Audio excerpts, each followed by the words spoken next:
शौनक उवाच. चौथा अध्याय. सूत सूत महाभाग वदनो वदतां वर कथां भागवतीं पुण्यां यदाह भगवान शुकः. शौनकाने प्रश्न विचारला सूताला की ही भागवताची कथा केव्हा झाली, कुठे झाली, कोणी सांगितली, कोणी ऐकली.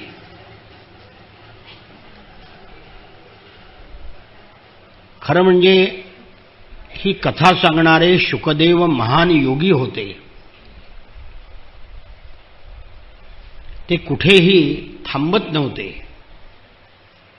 मग 7 दिवस थांबले कसे? जे जन्माला आल्यावर आई वडिलापाशी सुद्धा थांबले नाहीत. 8 वर्षीय जन्माला आले आणि निघून गेले. दृष्ट्वानुयान्तमृषमात्मजपमप्यनग्नं देव्योर्हिया परिदधुर्न सुतस्य चित्रं तद्वीक्ष पृच्छति मुनौ जगदुस्तवास्ति स्त्रीपुंभिदान सुतस्य विविक्तदृष्टेः. शुकाचार्य निघून अरण्यात जाऊ लागले. पुत्राच्या विरहाने व्याकुळ झालेले व्यासमुनी पाठीमागून जाऊ लागले. अरे शुका, अरे शुका हाक मारत निघाले. झाडांनी ओ दिली. पुढे जाताना एका सरोवरामध्ये अप्सरा स्नान करीत होत्या. नग्न स्नान करीत होत्या. आता असल्या अप्सरा टीव्हीवर साबणाच्या जाहिरातीमध्ये रोज बघतो आपण दिवस रात्र. त्या नग्नपणात आता काही कौतुक राहिलेलं नाही टीव्ही आल्यापासून. शुकाचार्य निघून गेले, पण अप्सरांना त्यांची लाज वाटली नाही. व्यास पाठीमागून आले. अप्सरांना लाज वाटली. काठावर आले आणि आपापली वस्त्र नेसली. व्यास विचारायला थांबले की मुलीनो, माझा मुलगा इथून आत्ता गेला. तो तरुण आहे, मदनासारखा सुंदर आहे. त्याच्या अंगावर वस्त्र नाही. त्याला बघून तुम्ही लाजला नाहीत आणि मला म्हाताऱ्याला बघून लाजलात. तेव्हा अप्सराने उत्तर दिलं, स्त्री पुंभिदान तु सुतस्य विविक्त दृष्टे. तुमच्या मुलांच्या डोळ्यामध्ये, मुलाच्या शुकाचार्याच्या, ही स्त्री हा पुरुष हा भेदच नाहीये. सरोवरामध्ये स्नान करणाऱ्या अप्सरा आहेत का कोणी गाई म्हशी आहेत हे बघायला सुद्धा तो थांबला नाही.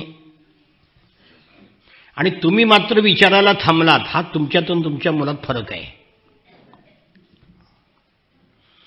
ही स्त्री आहे, हा पुरुष आहे, हा विविक्त भेद आहे, वेगळे आहेत, हा भेद तुमच्या नजरेत आहे, तुमच्या मुलाच्या नाही.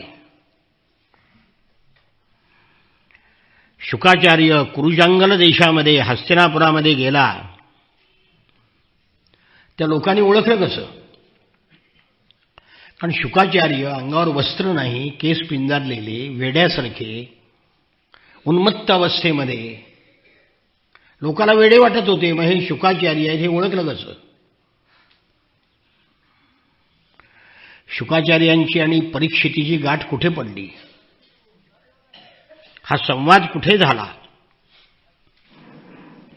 शुकदेव 7 दिवस थांबले कसे? भिक्षा मागायला दारात उभा राहिले म्हणजे गायीची धार काढायला जेवढा वेळ लागतो तेवढा वेळ थांबायची. कारण ती गृहिणी भिक्षा घेऊन येणारी, समजा गायीची धार काढत असेल तर येणार कशी? तेवढा वेळ थांबायचं. असे महामुनी शुकदेव परीक्षितीला भागवत सांगण्याकरता 7 दिवस थांबले कसे? सूत महोदय, असं आम्ही ऐकलं आहे की अभिमन्यूचा पुत्र परीक्षित हे भगवंताचे श्रेष्ठ भक्त होते. त्यांचं जन्म आणि कर्म अद्भुत आहे. पांडव वंशाचा गौरव वाढवणारे ते सम्राट होते. आणि त्यांनी गंगेच्या काठी बसून आमरण अनशन व्रत का घेतलं? अन्न पाणी वर्ज्य करून का बसले?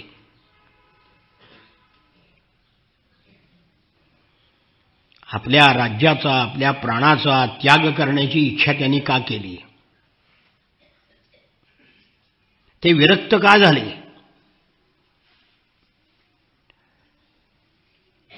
त्यांनी शुकाचार्यांना काय काय विचारलं?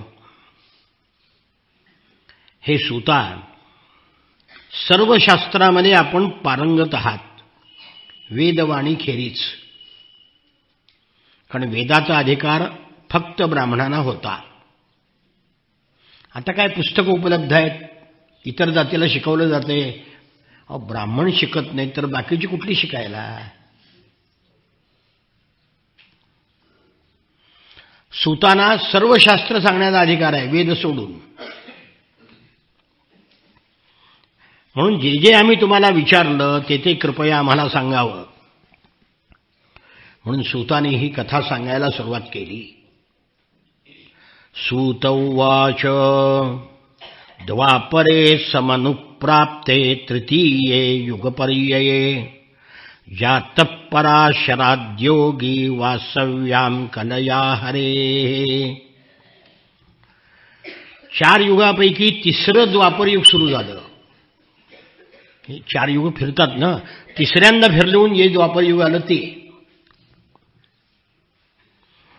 तेव्हा पराशराला सत्यवतीच्या ठिकाणी व्यास जन्माला आले. पराशर ब्राह्मण, सत्यवती क्षत्रिय कन्या, परंतु कोळ्याच्या घरी वाढलेली, तीच मत्स्यगंधा. आणि त्यांच्या पोटी व्यास जन्माला आले. त्या सगळी शास्त्र ब्राह्मणांनी लिहिली आहेत. हा मूर्खपणाचा प्रचार सोडून द्या. व्यास ब्राह्मण नाहीत, शंकर आहेत. वाल्मिकी ब्राह्मण नाहीत. ब्रह्मज्ञानी शुकाचार्यांना उपदेश करणारा जनक ब्राह्मण नाही. संस्कृत भाषा सर्वांची आहे, तुमची आमची. पण या समाज सुधारकांनी संस्कृतचा आणि संस्कृतीचा द्वेष करायला शिकवलं. म्हणून आपला बुद्धिभेद झाला. ते व्यास सूर्योदयाच्या वेळी एके दिवशी सरस्वतीच्या नदीमध्ये स्नान करून आपल्या आश्रमामध्ये एकांतामध्ये पवित्र स्थानावर बसले होते. महर्षी व्यासांना भूतकाळ भविष्यकाळ याचं ज्ञान होतं. त्यांची दृष्टी अचूक होती. त्यांनी पाहिलं की आता कलियुग येणार आहे. कलियुगामध्ये धर्मभ्रष्ट होणार आहे. माणसाची शक्ती क्षीण होत जाणारी आहे. समाज श्रद्धाहीन आणि शक्तिरहित होणार आहे. बुद्धीला कोणताही निर्णय करू शकणार नाहीत ते. आयुष्यही कमी होत चाललेलं आहे. हे सगळं व्यासांनी दिव्य दृष्टीनं जाणलं. आणि कलियुगामध्ये लोकांचं हित कसं होईल याचा विचार करायला लागले. कारण जगाच्या कल्याणा संतांच्या विभूती. संत हे जगाच्या कल्याणाकरताच असतात. त्यांनी वेद एकच होता, त्याचे 4 भाग केले. एक वेद आहे तर शिकता येत नाही आपल्याला. नुसता ऋग्वेद शिकायचा म्हटला तर 12 वर्ष लागतात. कारण ऋग्वेदाचे 10,000 मंत्र आहेत. सगळ्यात मोठा वेद ऋग्वेद आहे. यजुर्वेदाचे 2,000च आहेत. 4 वेद शिकायला 12 चौक 48 वर्ष लागतील. कोण शिकणार? म्हणून 4 भाग पडले: ऋग्वेद, यजुर्वेद, सामवेद आणि अथर्ववेद. महाभारता इतिहास लिहिला, 18 पुराणं लिहिली. ऋग्वेद पहिलं ऋषीला शिकवला, सामवेद जैमिनीला दिला, यजुर्वेद वैशंपायनाला दिला, अथर्ववेद सुमंत मुनीला दिला आणि इतिहास आणि पुराण ही सूताला दिली. हा जो सूत आहे त्याचे वडील रोमहर्षण त्याला दिले. ऋषींनी आपापल्या वेदाचे सार काढले, आपल्या शिष्यांना प्रशिष्यांना ते शिकवलं. माणसाची स्मरणशक्ती हळूहळू कमी होत चाललेली आहे, म्हणून वेदाचे भाग पाडून एक एक भाग लोकांना दिला. पूर्वी पाठांतर असे शाळेमध्ये, आता पाठांतरच संपले शिक्षणातून आणि पाठ करायची काही गरजच नाही. काही दिवसांनी पुस्तकात बघून पेपर लिहा येईल. आता तर काय 4थीपर्यंत पेपर म्हणजे परीक्षा नाहीच आहे. काही दिवसांनी BA पर्यंत परीक्षा नाही असं नाही, कारण मूर्ख लोकांच्या ताब्यात शिक्षण आहे सगळं, गाढवांच्या. पूर्वी कसं होतं, पाठांतर होतं, हजारो श्लोक पाठांतर होते. आमचे गुरुवर्य आप्पा अनंतरावजी आठवले यांचे हजारो श्लोक पाठ होते, हजारो. स्मरणशक्ती आपण जेवढी अभ्यासाने वाढवू तितकी वाढते आणि नाहीच अभ्यास केला तर ती कमी होते. स्त्री शूद्र संस्कार नसलेले द्विज हे वेदाचे अधिकारी नाहीत. ब्राह्मण सुद्धा ज्यांच्यावर संस्कार नाही तो वेदाचा अधिकारी नाही. कळलं का? जो निर्बुद्ध आहे, ज्याच्यावर संस्कार नाही, त्याला बिगारी कामाला जुंपावं असं म्हणूनही सांगितलंय. कळलं का? म्हणून दयाबुद्धी महामुनी व्यासानी महाभारत आणि इतिहास हा स्त्री शूद्र आणि वेदाचा अधिकार नसलेल्या लोकांकरता महाभारत आणि 18 पुराणं रचली. व्यासानी लोकांच्या कल्याणाकरता आपली शक्ती खर्च केली. इतकं लिहून सुद्धा मनाला समाधान झालं नाही. म्हणून सरस्वती नदीच्या काठी एकांतामध्ये बसून ते विचार करायला लागले की मी आत्तापर्यंत निष्कपट भावाने सेवा केली,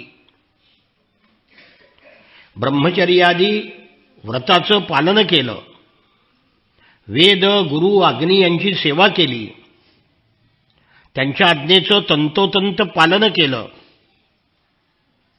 महाभारताची रचना करून वेदाचा अर्थ सांगितला,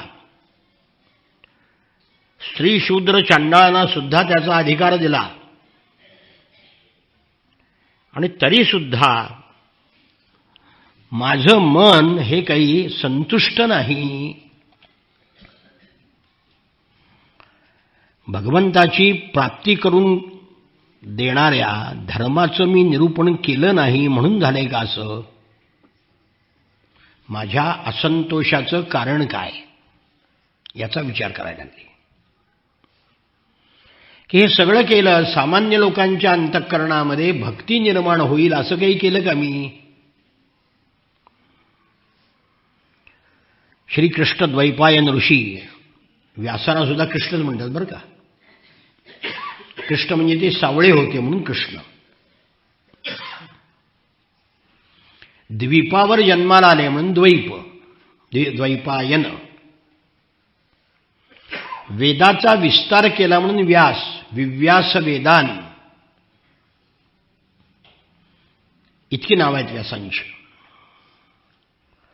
आणि म्हणून ते आपल्यातली उणीव शोधायला लागले, खिन्न झाले. आणि इतक्यात नारद मुनी, देवर्षी नारद त्यांच्या आश्रमामध्ये आले. नारद आले म्हटल्यावर व्यास उठून उभा राहिले, त्यांचं पूजन केलं, सूत म्हणतात, आसनावर नारद बसले. हास्ययुक्त मुद्रेने त्यांनी ब्रह्मर्षी व्यासांना विचारलं. नारद उवाच. अध्याय 5. पाराशर्य महाभाग भवतः क्वचिदात्मना परितुष्यति शारीर आत्मा मानस एव वा. हे व्यास महर्षे, आपलं मन आणि शरीर आपण केलेल्या कर्मांनी संतुष्ट आहे ना? आपली मनीषा निश्चित पूर्ण झाली असेल, कारण आपण महाभारताची रचना केली आहे, सर्व पुरुषार्थ सांगितले आहेत, सनातन ब्रह्मतत्वाचं आपण चिंतन केलेलं आहे. इतकं सगळं असताना आपल्या चेहऱ्यावर आनंद का दिसत नाही? चिंतातूर का आहात? व्यास म्हणाले, अस्तेव मे सर्वमिदं त्वयोक्तं तथापि नात्मा परितुष्यते मे तन्मूलमव्यक्तमगाधबोधं पृच्छामये त्वात्मभवात्मभूतम्. व्यास महर्षी म्हणाले, नारदा, आपण म्हणालात ते खरं आहे. हे सगळं करून सुद्धा माझ्या मनाला समाधान नाही. याचं कारण मला समजत नाही. नारद मुने, आपलं ज्ञान अगाध आहे. आपण ब्रह्मदेवाचे मानसपुत्र आहात. म्हणून माझ्या मनाला समाधान का नाही हे मी आपल्यालाच विचारतो. सगळी गुप्त रहस्य आपण जाणता. पुराण पुरुषाची, भगवंताची आपण उपासना केलेली आहे. जो सृष्टी स्थिती आणि प्रलय करतो त्या भगवंताला आपण जाणलेलं आहे. सूर्याप्रमाणे आपण तिन्ही लोकांमध्ये भ्रमण करता. परब्रह्म, शब्दब्रह्म याची प्राप्ती करून घेतलेली आहे. तेव्हा माझ्या मनाला शांतता का नाही हे आपणच सांगावं. तेव्हा नारद म्हणाले, श्री नारद उवाच. भगवंतानंतर श्री नारदालाच लावलंय बरं का. षड्गुणैश्वर्य संपन्न जो असतो त्याला श्री लावायचं असतं. आता श्री श्री श्री 1008 म्हणजे ईश्वरापेक्षा 1000 पट झाले हे सगळे. नारद काय म्हणतायत? भवतानुदित प्रायम यशो भगवतो मलम येनैवासो न तुष्येत मन्ये तद्दर्शनम खिल. नारद म्हणतात, बहुतेक व्यासा, भगवंताच्या निर्मल यशाचं आपण गुणगान केलं नाही, त्यामुळं आपण असंतुष्ट आहात. आपलं शास्त्र किंवा ज्ञान अपूर्ण आहे. आपण धर्म, अर्थ, काम, मोक्ष याचं जसं निरूपण केलं तसं भगवंताच्या महिम्याचं निरूपण केलं नाही. न तथा वासुदेवस्य महिमा ह्यनुवर्णितः. पुरुषार्थाचं जसं वर्णन केलं तसं भगवंताचं वर्णन केलं नाहीस ना, त्याचा महिमा गायला नाहीस.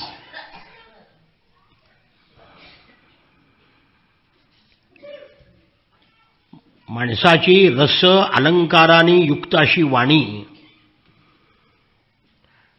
जर त्या वाणीनं भगवंताचं वर्णन केलं नाही तर ती वाणी म्हणजे कावळ्यांनी अपवित्र केलेलं अन्न आहे. कावळ्यासाठी ज्या ठिकाणी पदार्थ फेकून दिले जातात तसं अपवित्र आहे. मानस सरोवरामध्ये विहार करणारे हंस परमहंस भगवंताच्या वर्णनामध्ये रममाण होत असतात, पण जी रचना दूषित शब्दाने भरलेली आहे, ज्याच्यामध्ये भगवंताचं वर्णन नाही, अशी वाणी योग्य नाही.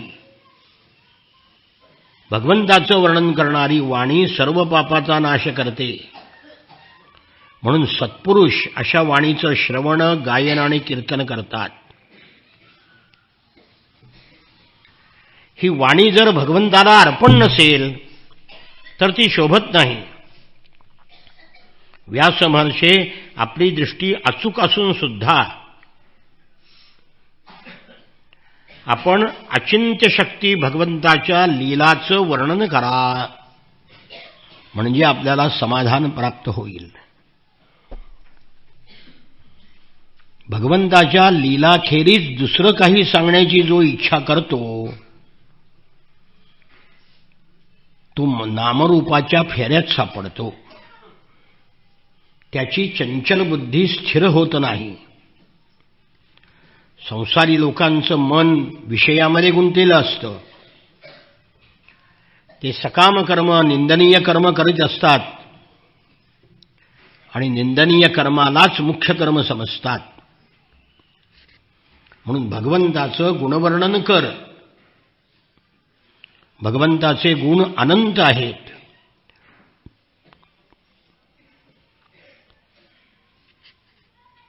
त्याचं चिंतन केल्यानंतर परमानंद प्राप्त होतो. म्हणून नारदा, भगवंताच्या लीलाचं वर्णन कर. हे जर केलं नाही, भजन पूजन सुटलं तर अमंगल होतं.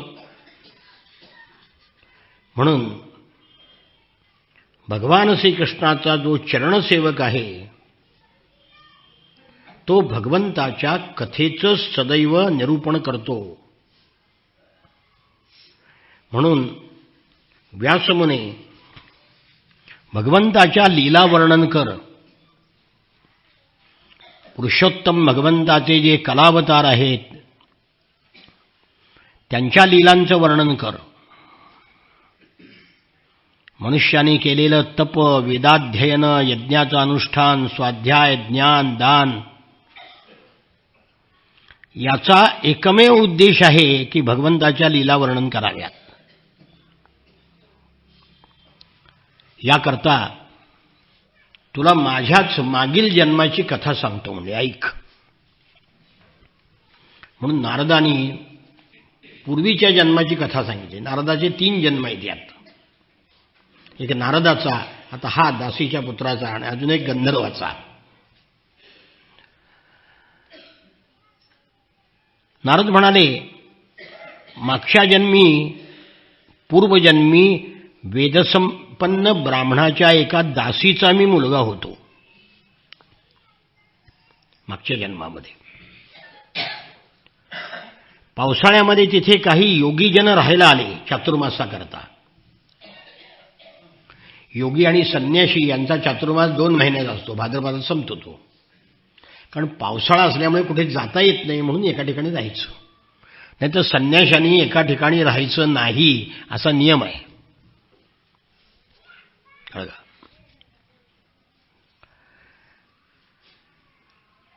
मी त्या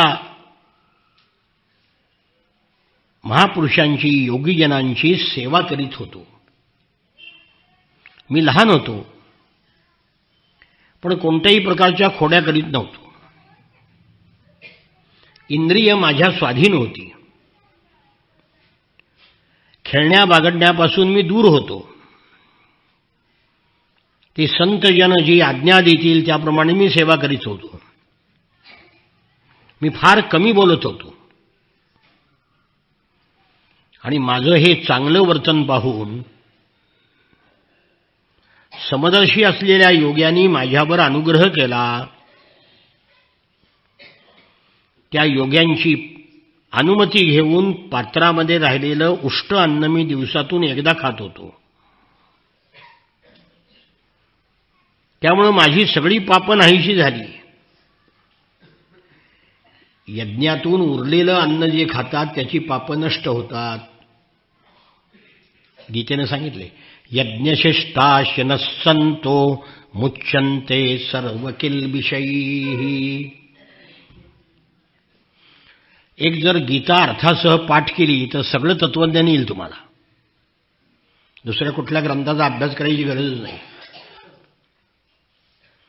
3 महिन्यात गीता पाठ होते, मी केली, पण त्याच्याकरता तुरुंगात जावं लागेल. मी तुरुंगात पाठ केली ती, कारण तिथं निवांत वेळ येतो. इथं कोण निवांत बसू देते? 5 मिनिटं झाली की कोणीतरी येतो, पुन्हा 5 मिनिटं झाली की फोन येतो, पुन्हा 5 मिनिटं झाली की घरातले हाक मारतेत, पुन्हा थोडा वेळा गेले नाचवंड येतं, खांद्यावर बसतं. वेळ कुठं आहे? तरी पण निदान किमान रोज 2-3 अध्याय तरी वाचत जावा. एक अध्याय वाचायला 5 मिनिटं लागतात.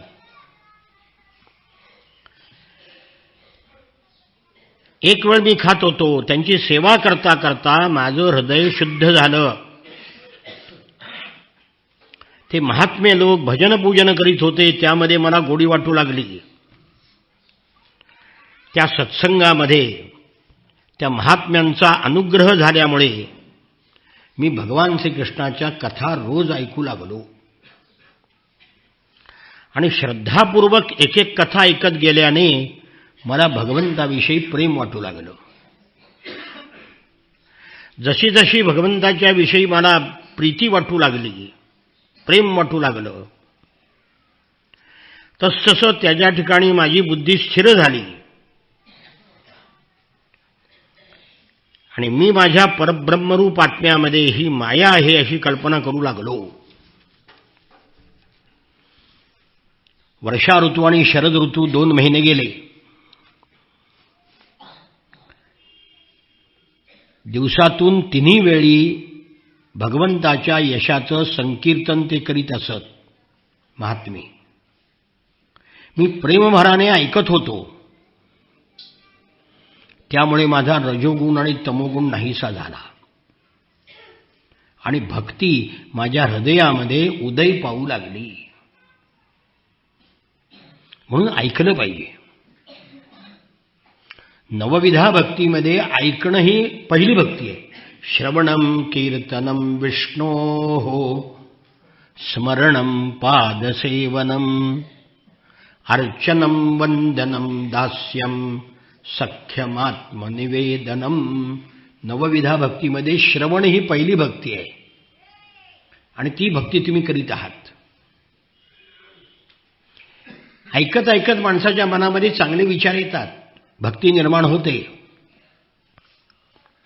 नारद म्हणतात, मी प्रेमळ आणि विनम्र होतो. संतांच्या सेवेने माझं पाप नाहीसं झालं. माझ्या हृदयामध्ये श्रद्धा होती. मी इंद्रियाचा संयम केला होता. मी त्यांची आज्ञा पाळत होतो आणि म्हणून त्यांनी गुह्यतम ज्ञानाचा स्वतः भगवंतानी आपल्या मुखाने जो केला होता तो उपदेश मला केला. त्यांचा चातुर्मास संपला, जायच्या वेळेला त्यांनी मला गुह्य ज्ञानाचा उपदेश केला. त्यांच्या उपदेशामुळं भगवंताचा प्रभाव मी जाणू लागलो. जग हे माया आहे हे मला कळू लागलं आणि भगवान श्रीकृष्णाला सर्व कर्म समर्पित करणं हेच त्रिविध तापावर एकमात्र औषध आहे हे मला कळलं. एका श्लोकामध्ये हा धर्म सांगितलाय गीतेमध्ये भगवंताने. भक्ती म्हणजे काय? सर्व काही भगवंताला अर्पण करणं.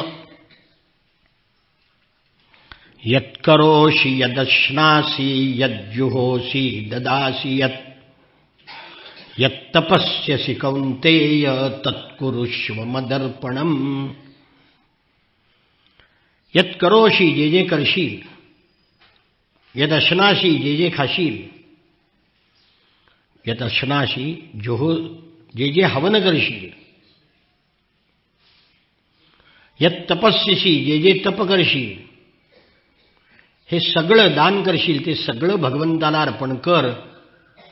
याचं नाव भक्ती. नारद म्हणतात हे त्यांच्यामुळं मला कळलं.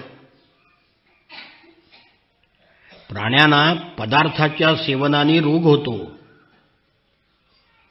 पण त्या पदार्थाची चिकित्सा करून जर खाल्लं तर रोग नाहीसा होतो.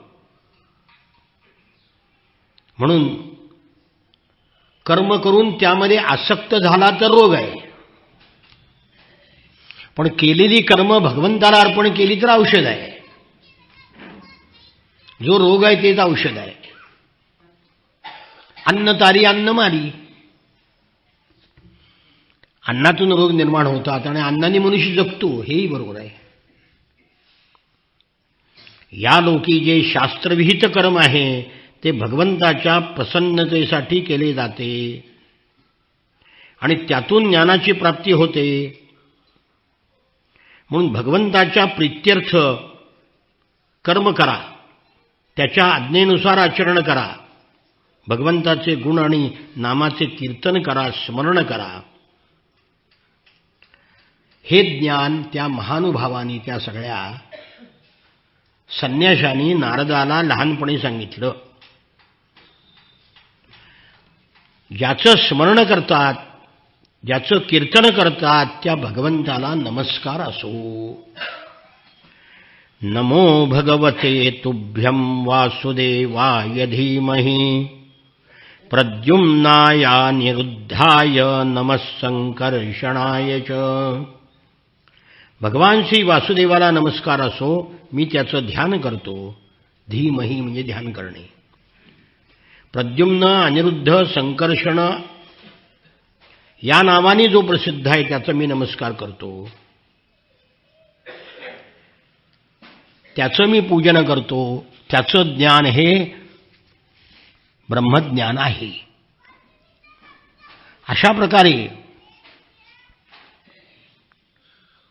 मला त्यांनी आत्मज्ञान, ऐश्वर्य आणि भक्ती प्रदान केली. नारद म्हणतात, व्यास महर्षे आपण पूर्ण ज्ञानी आहात, तुम्हाला मी काय सांगावं. आपण भगवंताच्या कीर्तीचं वर्णन करा आणि त्यामुळे संसार दुःखामुळे व्यथित झालेले लोक त्यातून दुःखमुक्त होतील. सूत म्हणतात, नारदांनी आपल्या जन्माचं आणि साधनेची कथा सांगितली. मग व्यासाने पुन्हा प्रश्न केला, कुणाला? नारदाला. व्यास उवाच भिक्षुभिर्विप्रवसिते विज्ञानादेष्टुभिस्तव वर्तमानो वयस्याद्ये ततः किमकरोत् भवान्. व्यासांना नारदाच्या पूर्वजन्मीच्या कथेमध्ये रुची निर्माण झाली, आवड. आणि त्यांनी विचारलं, आपल्याला ज्ञानाचा उपदेश केल्यावर ते महात्मे निघून गेले, कुठे गेले माहित नाही. मग ते गेल्यावर आपण काय केलं? आपण वयाने तर लहान होता.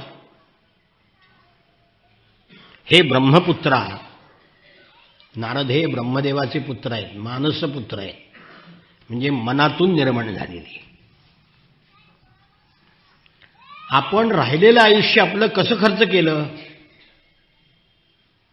कोणत्या रीतीने आपण शरीराचा त्याग केला? देवर्षी काळ सर्वांना नष्ट करतो, पण त्या काळाने पूर्वकल्पातील स्मृती कशी नाहीशी झाली नाही. तेव्हा नारद म्हणाले, भिक्षुभिर्विप्रवसिते विज्ञानादेष्टुभिर्मम वर्तमानो वयस्याद्ये तत एतदकारशम. मला ज्ञानोपदेश करणारे महात्मे निघून गेल्यावर मी लहान होतो, तरी माझं जीवन अशा प्रकारे घालवलं. कसं? मी आईचा एकुलता एक मुलगा होतो. माझी आई एक स्त्री, अज्ञानी आणि शिवाय दासी. तिला माझ्याशिवाय आणि मला तिच्याशिवाय कोणीही नव्हतं. तिने मला आपल्या स्नेहपाशामध्ये बांधून ठेवलं होतं. आई माझ्या उदरनिर्वाहाची खूप काळजी करत होती, पण ती दासी असल्यामुळे पराधीन होती. कठपुतळी सूत्रधार नाचवील तशी ती धन्याच्या आज्ञेनं नाचत होती. आईच्या स्नेहबंधनामध्ये मी तिथेच राहिलो. आईच्या प्रेमामध्ये सगळे लोक अडकून पडतात. शंकराचार्य सुद्धा आईच्या परवानगीकरता थांबले. आईने परवानगी दिल्यावर मग संन्यास आश्रम घेतला. आप्पांना सुद्धा आमच्या संन्यास घ्यायचा होता, पण आई कोणती परवानगी देणार हो? संन्यास झाला विशेष संपला, पोराची ताटातुटीच झाली ना. आणि ते आईच्या आज्ञेत होते. सगळे महापुरुष आईच्या आज्ञेत होते आणि आईच्या आज्ञेत असलंच पाहिजे. आपण जी आई म्हणाली की अनंता मला पोचव आणि मग संन्यास घे, पण ती वेळ झाली नाही. त्यांच्या मातोश्रीनं त्याच्या आधीच प्राण सोडला. त्यामुळे कुणाची परवानगी घ्यायचा विषयच नव्हता. नारद सुद्धा लहानपणी आईच्या प्रेमामध्ये अडकून पडली होती, पण परमेश्वरानेच त्यांना मुक्त केले त्यातून. एक दिवस माझी आई रात्रीच्या वेळी गायीची धार काढायला म्हणून बाहेर गेली. रस्त्यात तिचा पाय सापावर पडला आणि कालप्रेरित असलेल्या सापाने तिला चावा घेतला. तो विषारी असल्यामुळे त्यामध्ये ती मरण पावली. अहो, सापाला सुद्धा काळाने किंवा दैवानी सांगितलेलं असतं अमक्याला चाव म्हणून. सगळ्याला चावत नाही तो. शेतामध्ये खड्यावर अनेक लोक झोपलेले असतात, त्यांच्या अंगावरून साप जातो, चावत नाही. चावायचं त्यालाच चावतो, कारण त्याला मृत्यूने प्रेरित केलेलं असतं आणि त्याला चाव, त्याचे दिवस संपलेत. आई मरण पावल्यानंतर भक्तांचे कल्याण इच्छणाऱ्या भगवंताची ही कृपा आहे असं नारद समजले आणि उत्तर दिशेकडे निघाले. जे जे प्रतिकूल घडतं ते ठरवावं आपण की ते नशिबाने आपल्याला कृपा आहे आपल्यावर ईश्वराची, हे घडवलं म्हणजे मग माणसाच्या मनामध्ये दुःख प्राप्त होत नाही. मार्गामध्ये अनेक देश लागले, अनेक नगर गाव, वस्त्या, खेडी, नद्या, पर्वताच्या रांगा, बागा, उपवन, खाणी, जलाशय, सरोवर, हे सगळं ओलांडत ओलांडत पाहत पाहत ते एकटे गेले. पुष्कळ अंतर गेल्यानंतर त्यांना एक जंगल दिसलं. तिथे वेत, बांबू, गवत, दर्भ, वेळू, गुहा होत्या. साप, अस्वल, कोल्हे असे भयानक प्राणी होते. चालून चालून शरीर थकलं होतं. खूप तहान लागली होती, भूक लागली होती. तिथे एक नदी होती. नदीच्या कुंडामध्ये स्नान केलं, आचमन करून पाणी प्यालं. थकवा नाहीसा झाला. ते अरण्य निर्मनुष्य होतं. एका पिंपळाच्या झाडाखाली आसन घालून ते बसला. नारद म्हणतात, आणि महात्म्यांनी मला जे ज्ञान सांगितलं होतं त्या ज्ञानाने परमात्म्याचं वर्णन केलं होतं, त्या स्वरूपाचं मी ध्यान करू लागलो. भक्तिभावपूर्वक भगवंताच्या चरणकमलाचं पहिल्यांदा ध्यान केलं आणि मग अंतःकरणामध्ये भक्ती निर्माण झाली. त्याची लक्षणं काय? डोळ्यातून अश्रुधारा वाहू लागल्या, हृदयामध्ये भगवान प्रगट होऊ लागला. व्यास महर्षी काय सांगावं, प्रेमभावाचा उद्रेक झाला, सर्व अंगावर काटा आला, पुलकित झालं, हृदय शांत झालं, आनंदाच्या पुरामध्ये बुडून गेलो. मला माझं आणि ज्याचं ध्यान करतोय त्या वस्तूचं भान सुद्धा राहिलं नाही आणि भगवंताचं रूप मला दिसायला लागलं. काही वेळ त्या आनंदामध्ये मी डुंबत होतो. तुकाराम महाराजांनी वर्णन केलेलं आनंदाचे डोही आनंद तरंग, ती दशा आहे, ती स्थिती आहे. पण थोड्या वेळानंतर ते रूप एकाएकी दिसेनासं झालं. मग मी दुःखी झालो, आसनावरून उठून उभा राहिलो. मला पुन्हा ते रूप दिसावं अशी इच्छा होती. मन हृदयामध्ये पुन्हा स्थिर केलं, पुन्हा प्रयत्न केला, पण ते स्वरूप पुन्हा दिसलं नाही. मी व्याकुळ झालो. खूप वेळ प्रयत्न केला, पण ते रूप मला काही दिसलं नाही. आणि मग माझा पुष्कळ प्रयत्न झाल्यानंतर भगवंताची मला वाणी ऐकू आली.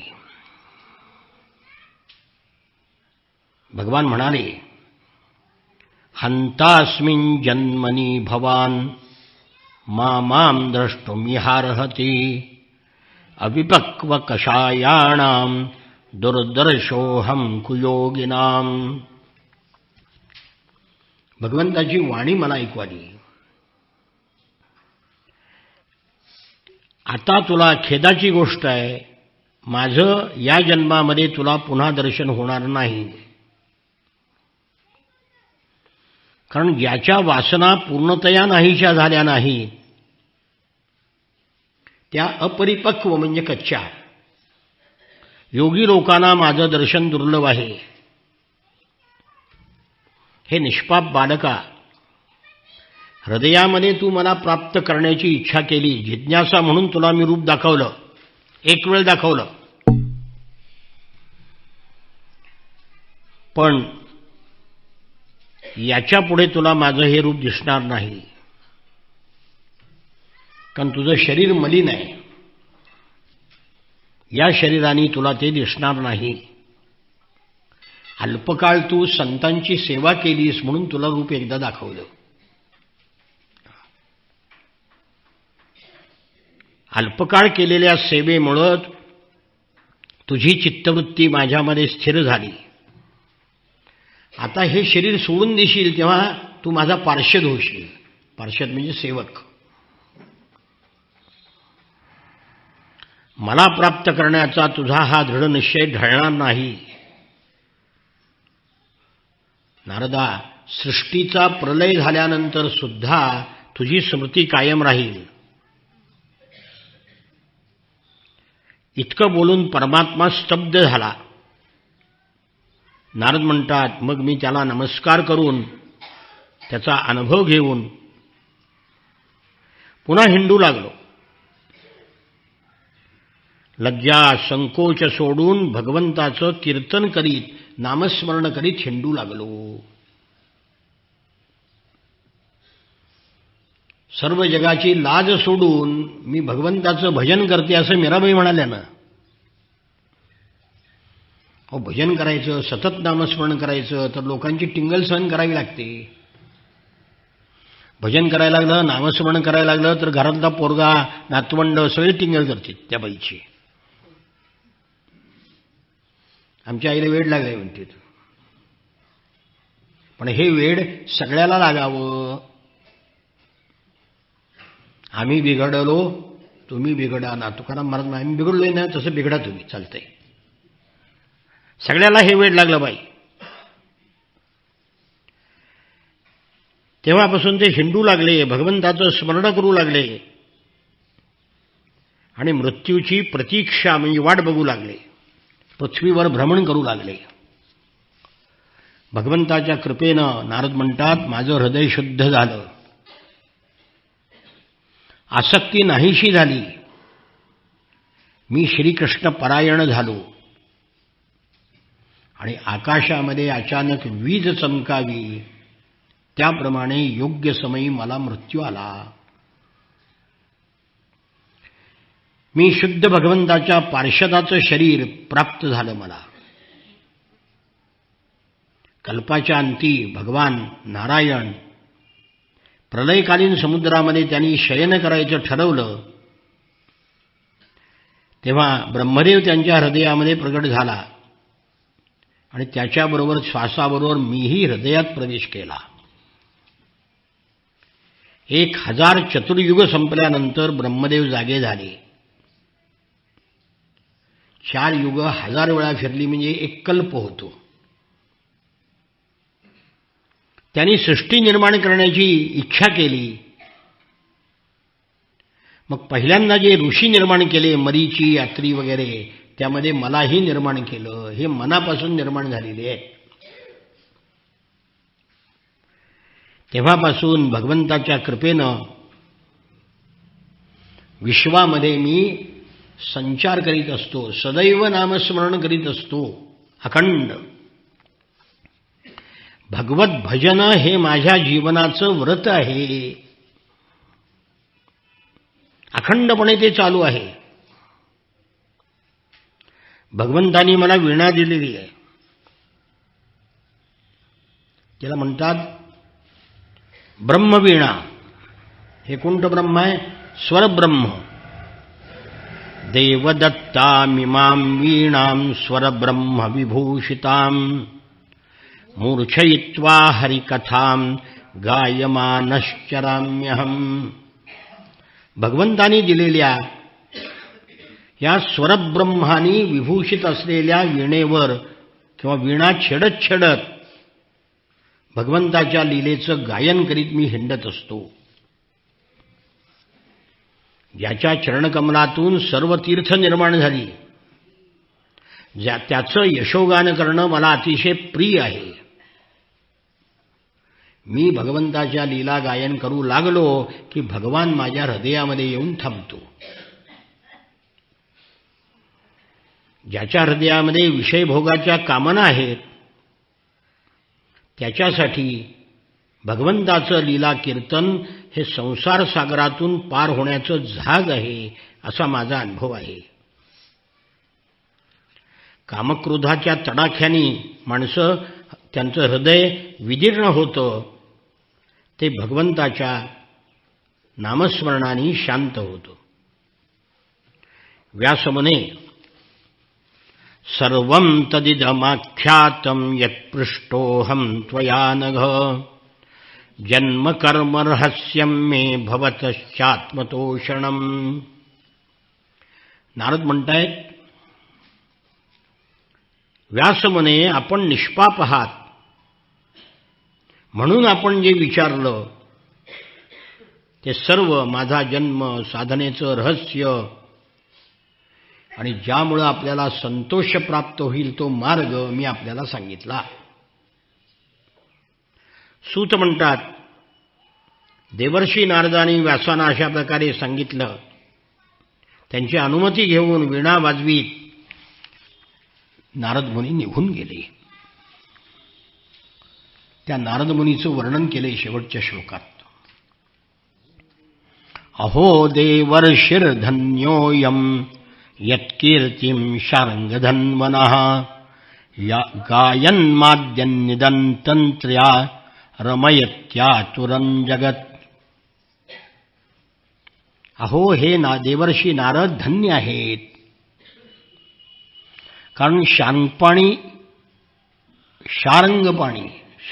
नाही, शारंगपाणी रफरायचे तो भगवंताची कीर्ती आपल्या वीणेवर गाऊन ते आनंदमग्न होतातच, पण त्रितापानी पोळलेल्या जगाला शांत करतात. म्हणून नारद मुनी धन्य आहेत.